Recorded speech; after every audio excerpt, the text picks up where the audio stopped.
ఇక్కడ కనిపిస్తున్న క్వశ్చన్‌లో బిల్డింగ్ యొక్క హైట్ వచ్చేసి హెచ్. బిల్డింగ్ పైనుంచెళ్ళి ఒక బాల్‌నైతే రిలీజ్ చేసినాము.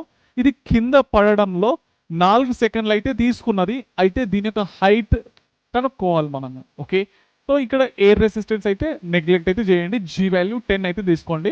సో, అందరికీ తెలుసు ఈజీగా అయితే సాల్వ్ చేయగలుగుతారు. S=UT+12AT² అనే ఫార్ములా వాడతారు. అంతేనా? రైట్. సో, ఇది సాల్వ్ చేస్తే మీకు ఎంతొస్తది? 80 మీటర్స్ అయితే వస్తది.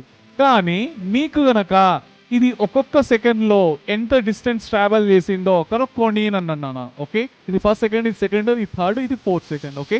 సో, దీనికి సంబంధించిన ట్రిక్ ఏంటంటే మీరు గెలీలియో లా ఆఫ్ ఆడ్ నంబర్స్‌ని యూజ్ చేయాలి.